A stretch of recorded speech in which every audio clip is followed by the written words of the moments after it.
Psych ward. Today's topic is going to be, can we overcome triggers? I do have some notes here so we can stay on topic, and this will mainly surround PTSD. That is something that I do have, so that's what this topic will center around. Feel free to like, subscribe, share. My social media links will be down below in the description. This is my cat. Her name is Stella. Her and my dog are actually chilling on the bed, keeping me company, and you guys will actually eventually meet them, and I will share with you their adoption stories and how I came to rescue them. She is a flame point, some kind of flame point. She's precious though, and she has the prettiest blue eyes. But anyway, we're already getting off topic. So the first thing we're going to do is we're going to define what a trigger is. So trigger is defined as to cause an intense and usually negative emotional reaction. That's pretty generic and pretty self-explanatory. Then we have trauma trigger, which is more associated with PTSD. So a trauma trigger is a psychological stimulus that prompts recall of previous traumatic experience. May also be called a trauma stimulus, trauma stressor, or a trauma reminder. Some examples of at least my personal triggers are the smell of bleach, blood, people lying or sleeping in a certain position, and then where I used to live, if I would come home and the porch light was left on and it usually wasn't on, so the house looked different than what it usually did, I would assume that there's at least one dead person inside that residence. So the next thing we're going to cover is, what is PTSD? Most of us know that PTSD stands for post-traumatic stress disorder, but what is it really? So PTSD is defined as a condition of persistent mental and emotional stress occurring as a result of severe psychological shock. Some causes are war, domestic violence, sexual assault, car accidents, witnessing death, childhood trauma. There's a million reasons why somebody could have PTSD. I myself have complex PTSD, meaning that my PTSD stems from more than one traumatic experience. Some of the things I've been through have been sexual assault, an abusive ex-girlfriend, and I found my friends after they died in a homicide-suicide via a gun.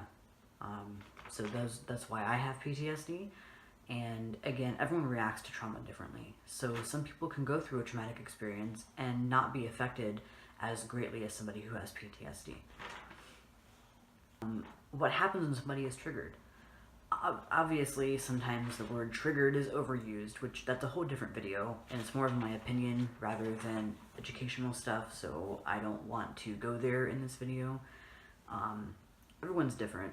When someone is triggered, they can have a panic attack, a flashback, an anxiety attack, body sensations. I won't get too much into it. If you guys want more information on that, I can make a video. Just let me know in the comments. Next thing we're going to cover is what are trigger warnings and why use them. Trigger warnings aren't necessarily a new thing, but they are being used more often. And I see a lot of the time people asking, why are we using trigger warnings? What's the big deal? So a trigger warning is basically a warning that something, a video or a post, for example, contains potentially distressing material. And the point of having that trigger warning isn't to dissuade somebody from not having the opportunity to self-empower themselves to read that or to watch that. It is more to give a heads up that the content may contain potentially, something that could be potentially triggering. And it's just a heads up, basically, to try to avoid an intense negative reaction. And so then we come to the question of, can we overcome triggers? I'm probably going to offend a few people, and that is not my intention. I am very big on self-empowerment and, claiming your power. And so even though I know that this answer is much more complicated than this, I'm going to say that the short answer is yes. Triggers can be overcome, but let me explain that. So while the short answer is yes, everyone is different. And to overcome triggers, not every trigger is going to go away entirely. And it takes a lot of work, and you have to want it. And I know that recovery is much more complex than simply wanting it, but it does take a lot of work. And whether what works for you is maybe EMDR or, what have you, everyone's different. Different things work for different people.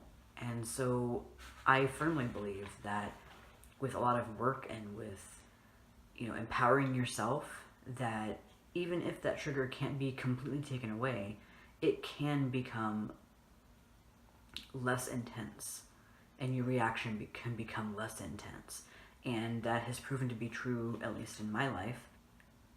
The trigger of coming home with the porch light being on, for example, when it would first happen, I would automatically reach for my phone and I would go to call 911, and I would want to ask them to come and clear the house for me to make sure there's nobody that's dead inside. And of course I didn't do that, because I figured once they do that a couple times, I'll move on to the psych ward, and that's not fun. So I started working with that mind-body connection, and I will make a separate video on the mind-body connection in relation to trauma.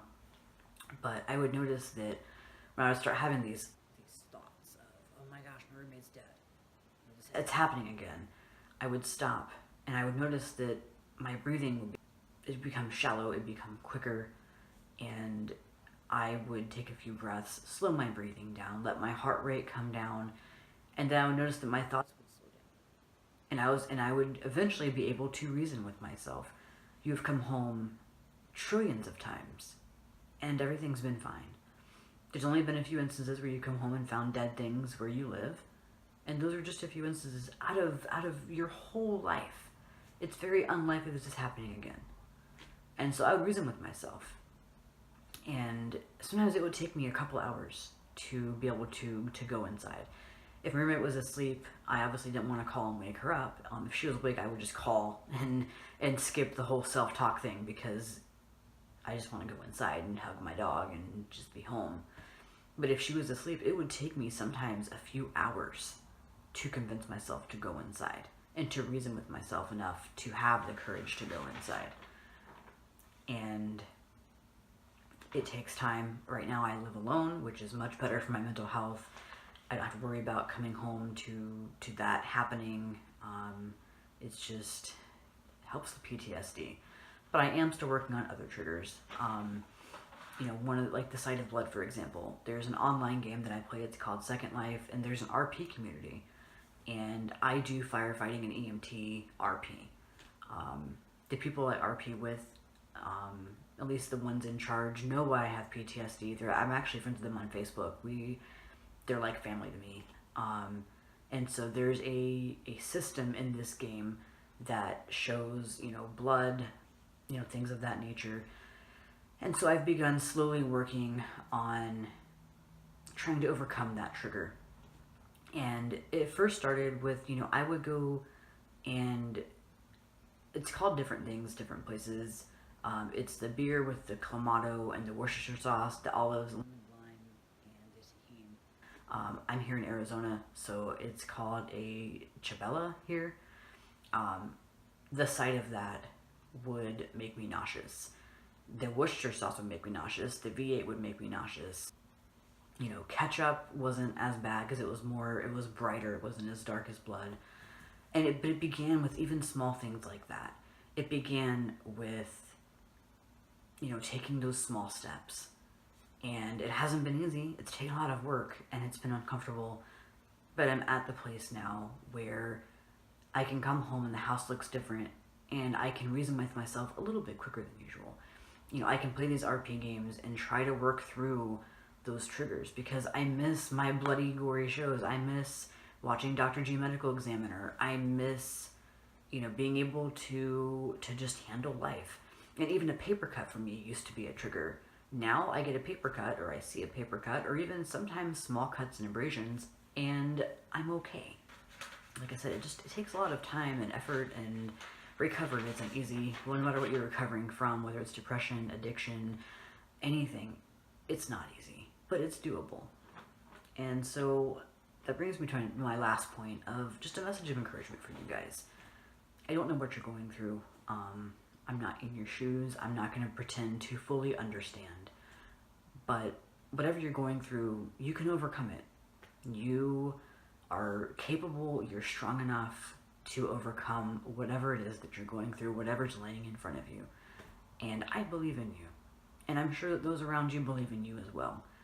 Sometimes we see all of these different problems, and whether it's you see all these different diagnoses, or you see all these things that you've been through, all these things that are going on right now, or you're overwhelmed by life in general.